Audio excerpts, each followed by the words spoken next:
The first thing Sarah remembered about the world before was the smell of bread. Not bread the way they made it now, crumbled protein bricks dissolved in recycled water and pressed into shapes that your hands remembered as food even when your brain knew better. Real bread. The kind her grandmother pulled from a clay oven on Sunday mornings, the crust crackling under a damp cloth, the steam rising like a small ghost into the kitchen air. She remembered pressing her face into it. She remembered warmth. That was the before. The after had no smell at all. The shelter sat 30 meters underground, beneath what used to be a school and what used to be a city. Sarah didn't know the city's name anymore. She had been 6 when the Volkai came. She was 12 now. 6 years of underground, 6 years of recycled air and filtered water and the low hum of the geothermal tap that kept the lights on, and she still woke some nights certain she could smell that bread. She would press her face into her cot and breathe until her lungs gave up and delivered the truth, concrete, metal, the faint copper trace of someone else's fear. There were 43 survivors in Shelter 9. 42 of them slept in shifts. Sarah didn't sleep much anymore. She sat at the observation post on the shelter's 3rd level, a slit in the reinforced concrete just wide enough for one eye and a narrow wedge of the ruined sky, and she watched. The Volkai moved at night with something that wasn't quite light and wasn't quite shadow. Their bodies didn't reflect the stars the way matter was supposed to. They absorbed, processed, emitted something older. The first time she'd seen one up close, she'd been certain it was a gap in the world, a place where reality had simply decided to stop. Then it had turned toward her, and she'd understood that it was looking. The Volkai did not have eyes, but they looked. Corporal Demir found her there at 400, the way he usually did. He was 53 and moved like a man who had been carrying something heavy for a very long time and had simply decided to stop noticing it. He lowered himself onto the concrete beside her with a sound like old wood settling. "You should rest," he said. "I was watching the northern approach," Sarah said. "There were 3 of them. They stopped at the old fountain and stayed for 11 minutes. 11 minutes. I counted." He looked at her for a moment with an expression she didn't have a word for. Adults made that face at her sometimes, not pity, not exactly. Something more like the face you made when you found a piece of something beautiful in a place where nothing beautiful was supposed to survive. "What were they doing at the fountain?" he asked.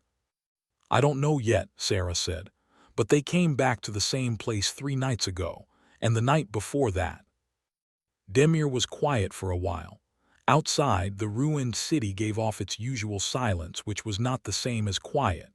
Silence had texture, Sarah had learned. The silence of the before had been soft, like the inside of a held breath. The silence of the after was dense, pressurized, the silence of a world that was listening back. "The council wants to move us," he said finally, "south, through the transit tunnels to the coast network. The transit tunnels have Volkai patrols every 6 hours. They know. The timing window is 4 minutes. We have 43 people. 11 of them can't run. They know that too." Sarah turned from the slit in the concrete and looked at him. In the dim orange glow of the emergency strip lighting, Demir's face was a landscape of shadow and old decisions. She had spent 6 years watching this face. She knew every line of it the way you knew the face of someone you trusted to tell you the truth, even when the truth was bad. "When?" she said. 3 days. She turned back to the slit. The northern sky was the color of old bruises, the distant glow of some Volkai processing node turning the clouds an ugly amber. "I need to," she said. He didn't ask what she meant. In 6 years, Sarah had never asked for anything she didn't need, and never for anything she couldn't use. 2 days, he said. "I'll hold them too." What Sarah had, what she had always had, even in the before, though she hadn't known what to call it then, was something that lived in the space between her body and the world. She had first noticed it at age 4, when she'd been angry and the dishes in the kitchen had rattled without wind. Her grandmother had looked at them and then looked at her and said, very calmly, that there were some things you kept inside the family. Sarah had nodded. She hadn't understood then. She understood now. The Volkai processed everything in frequencies that human senses couldn't register. They communicated in pressure waves, navigated in electromagnetic gradients, and they hunted by tracking the bioelectric signature that every living organism broadcast like a radio station that had never learned to stop transmitting. What Sarah could do was not broadcast. More than that, she could listen. She had discovered this slowly over years, the way you discover your own strength, not in a moment but in the accumulated evidence of small survivals. The way she could feel a Volkai's approach like a drop in barometric pressure, a tightening at the base of her skull. The way she could, if she concentrated, push back against that pressure, make the frequency stutter, scatter, lose its target. She had never told anyone what she was doing when she crouched very still with her eyes shut during a Volkai pass. They thought she was afraid. Fear was fine. Fear was something they understood. Now in the 2 days Demir had bought her, she went deeper. She stopped sleeping entirely. She sat in the maintenance shaft above the shelter's main generator, the warmest and darkest place she knew, and she pushed her awareness outward into the rock and earth and ruined city above her. She felt the Volkai the way you feel weather coming, a whole-body knowledge that had nothing to do with thought. She felt their patterns, their rhythms, the 11-minute stops at the fountain. And slowly, the way you put together a puzzle you've never seen the picture of, she began to understand what they were doing. They were mapping. Not the city, they had mapped the city the first week. They were mapping something finer than that. They were mapping the gaps in their own perception, the places where the bioelectric field went wrong, went discontinuous, went quiet. They were hunting the edges of what they couldn't sense, triangulating the location of the thing that wasn't broadcasting. They were mapping Sarah. She sat with this knowledge for a very long time. The generator hummed beneath her. The shelter breathed its recycled breath. Outside, in the amber night, 3 Volkai stood at a dry fountain and waited for the gap in the world to make itself known. When she came down from the maintenance shaft, Demir was waiting. He had a mug of something hot that smelled approximately like coffee and the face of a man who had been waiting all night and had made his peace with it. "They know about me," she said. He nodded slowly, like this was something he had suspected and had been hopping was not true. "Since when?" "I don't know, long enough that they've been adjusting their search patterns." She took the mug. The heat against her palms was the clearest sensation she'd felt in 2 days. "They're narrowing. If we move south in 3 days, they'll track the gap in their signal. They'll know exactly where to cut us off." Demir was quiet. "Unless the gap moves somewhere else first," Sarah said.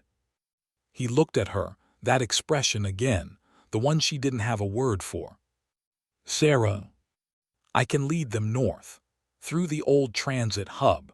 If I can get them concentrated in the northern grid, there's a window, not 4 minutes, closer to 9, where the southern tunnels would be clear. And you? The transit hub has an access shaft to the surface. I can break their tracking signal once I'm above ground. I've practiced it. I can scatter my bioelectric signature wide enough that they can't get a fix." "You've practiced it," he said carefully. "In the maintenance shaft, yes."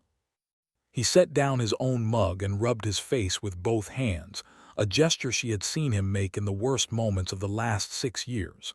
After the flood in Shelter 7, after the collapse of the Eastern Tunnel, after Marco's. He made it now and she waited. "If it doesn't work," he said. "Then it doesn't work," Sarah said, "but 42 people make it to the coast." He looked at her for a long time. In the orange light she could see that his eyes were wet, and she understood that this was one of those moments that would live in her body long after it was over. The specific weight of being looked at like that, like something both precious and unbearable, like a piece of bread found in a place where bread had no business surviving. "How do we coordinate the timing?" he said finally. She told him. The night she moved, the city was doing its amber breathing, and the Volkai were at their fountain. Sarah climbed the access shaft alone. The city air hit her like a physical thing, cold, carrying the mineral edge of Volkai processing emissions, shot through with that faint wrong-frequency hum that she felt in her back teeth more than her ears. She stood in the ruins of what had been a school playground, and she breathed it in, and she let herself feel, for exactly 30 seconds, the thing she had not let herself feel while planning any of this. Then she stopped feeling it and started working. She opened herself outward the way you open a hand. All the years of maintenance shaft practice compressed into one long, controlled exhale. Her bioelectric signature unfurled like a banner in wind, loud and bright and clear, the most obvious radio station in the ruined city, and she felt the moment the Volkai registered it, 3 of them, then 5, then a 7th joining from the eastern approach, felt their attention swing toward her like compass needles toward north. She ran. Not south, north, into the dead grid of the transit district, through streets that were mostly rubble now, through the shells of buildings that the Volkai had processed the first year and abandoned, still haunted by the electromagnetic ghost of whatever they'd extracted. She knew this route in her sleep. She had walked it in her head 1,000 times in the maintenance shaft, feeling the pressure of imagined pursuit, practicing the scatter, practicing the quiet. The Volkai were fast. Not human fast, they moved in a way that didn't look like motion from the outside, more like the world rearranging itself to put them somewhere different. She could feel them behind her not as sound but as pressure, the air going dense with their attention, the base of her skull tightening. She ran and she broadcast, and she did not look back. The transit hub was a vast cavern of collapsed concrete and twisted steel, the ceiling mostly gone, open to the amber sky. She had chosen it because of the acoustics, or rather the electromagnetic acoustics, the way the exposed rebar and the old signal infrastructure created standing interference patterns that would scramble a tight-frequency pursuit. She had spent 2 days mapping it in her head. She knew where the interference nodes were. She moved through them at a dead sprint. The Volkai followed. She could feel all 7 of them now, feel the way their individual processing signals interlocked into something larger, a collaborative hunting frequency that pressed against her own output like a hand cupped around a flame. They were good. They were patient. They were very, very old, and they had hunted 1,000 species across distances she didn't have numbers for, and they had never once encountered anything that pushed back. Sarah pushed back. She hit the center of the transit hub, the old concourse, open air above her, the ruined departure board still standing at mad angles, and she stopped running and she turned, and she opened everything. Not a scatter this time, not a broadcast, something she had never tried before, had only understood was possible in the last 2 days in the shaft, a reflection. She took the Volkai's hunting frequency, the collaborative signal they were broadcasting to triangulate her, and she bent it back. It was like standing in front of a mirror that the light didn't expect. The effect was not an explosion. It was not dramatic. The 7 Volkai stopped, in whatever way the Volkai stopped, and for 11 seconds, she counted, they stayed perfectly still in the amber-lit ruin of the old concourse, processing something they had not previously had data for. Encountering the edge of their own frequency returned to them at an angle that their million years of data had never accounted for. Then they began to move again, but slowly, recalibrating. 11 seconds was enough. She was already in the access shaft.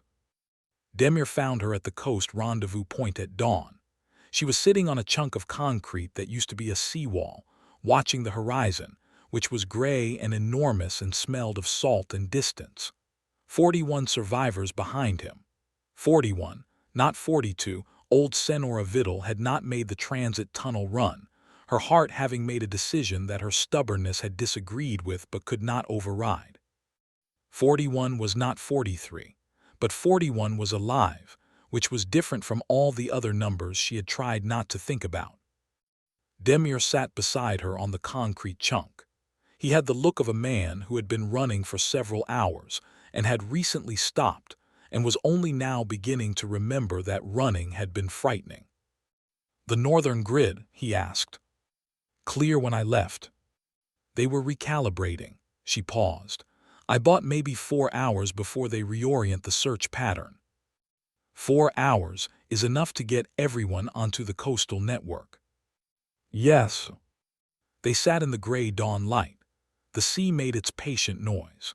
Behind them, 41 people were breathing hard and quietly, the sound of survivors being very careful not to celebrate yet because the celebrating part had always gone wrong before.